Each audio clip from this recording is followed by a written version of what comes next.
મિત્રો, તમે આજે જોઈ રહ્યા છે માં મહીસાગર માં છે અને આજના ભુવા ક્યારેય સાચી વસ્તુ બતાવતા નથી, પણ હે માં મહીસાગર માડી 84 ખાતામાં માં તું સર્વસ્વ છે, તારી પલોટીમાં બધાય દેવો છે. જ્યારે પણ માણસ કોઈ પીડાથી પીડાતો હોય, કોઈ તાંત્રિક કોઈ પણ ક્રિયા હોય અને જ્યારે પીડાતો હોય ત્યારે કોઈ ભુવા કે કોઈ તાંત્રિક પાસે જવાની જરૂર નથી.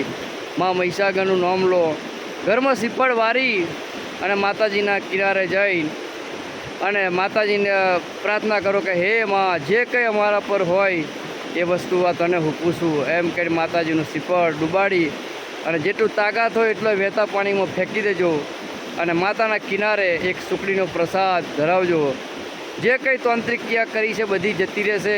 બાકી આજના ભુવા કમાવા માટે આવું કોઈ કહેતા નથી, પણ હકીકતમાં માં મહીસાગરથી મોટું કોઈ નથી. કારણ કે મહીસાગર માડી એ 4 જુગણી દેવી છે. બધા બદલાયા પણ મહીસાગર ક્યારેય બદલાઈ નહીં અને એનું સ્વરૂપ આજે સાક્ષાત છે. અને જ્યાં સુધી પૃથ્વી રહેશે ત્યાં સુધી માતાજીનો પ્રવાહ સદા વહેતો રહેશે. માટે માં મહીસાગરનું સ્મરણ કરો. જે કોઈ વસ્તુ દુઃખ હશે ને એ બધું માતાજી લઈ લેશે. જય માં મહીસાગર માડી.